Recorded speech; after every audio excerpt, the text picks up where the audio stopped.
Good evening, ladies and gentlemen. Thank you so much for coming and being part of my presentation.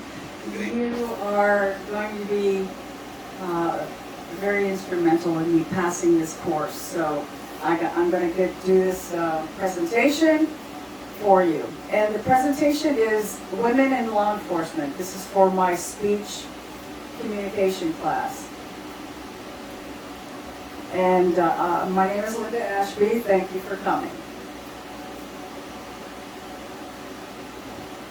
So imagine a police force that reflects the diversity of its community. A force where women are not just present, but also leaders and decision makers.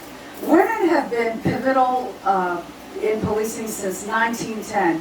Yet, imagine they only make 12 to 13% of law enforcement today. Understanding the barriers that we face and their contribution is essential for building a more effective and equitable police force. I aim to illuminate the challenges and achievement of female police officers through extensive research into the history and current statistics of women in law enforcement.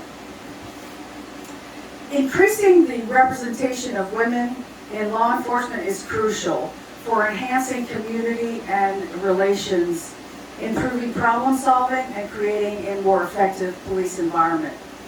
We will explore today the historical content challenges faced by women in policing, their contributions, opposing viewpoints on diversity, and so forth.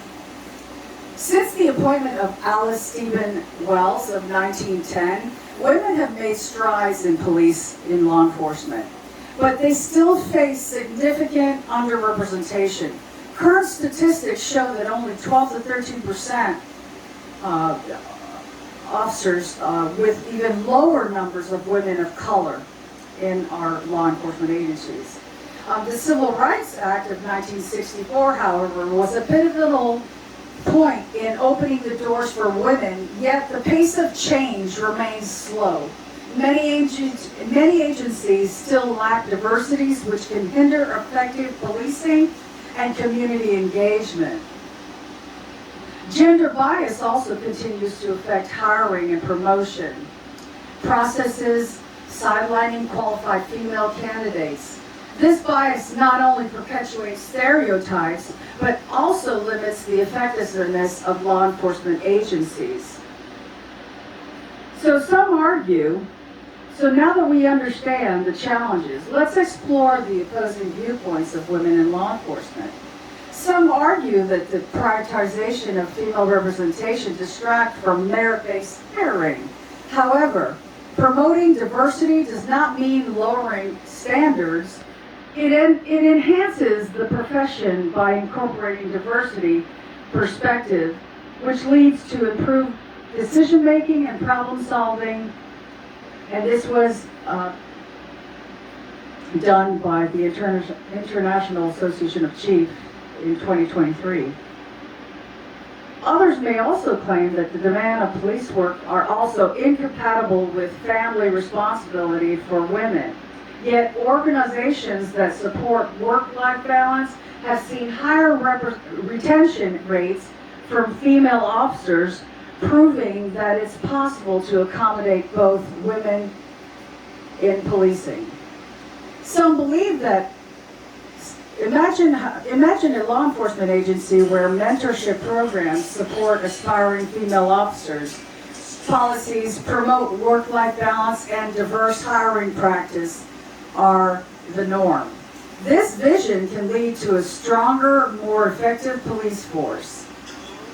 The specific plan of action is we can advocate for police reform that encourages diversity, participate in mentorship programs, and support initiatives to improve recruitment, retention of women in law enforcement. Each of us can play a role in fostering an inclusive environment. So, as we conclude, let's recap the key points of our discussion. We've explored the historical content and current statistics that challenge women women face in law enforcement, their significant contributions, and the importance of supportive. Okay. Pause. Supportive diversity within police agencies. We must commit to supporting women in law enforcement through mentorship, police reform, and inclusive practices to build a police force that reflects the communities it serves.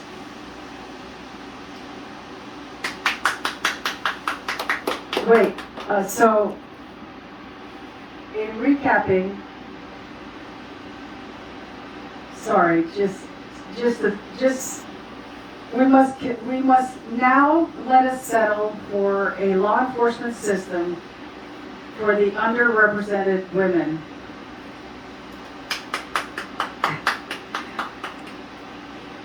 I have one more point to make. I forgot my point, but I'll get to it. Law enforcement systems that underrepresent women. Together, we can ensure a more equitable and effective future for all. There you go. Thank you so much for attending my seminar or my presentation, and I hope that I passed this course. Thank you so much for Did you videotape everybody that was here? Yes. Okay, thank you.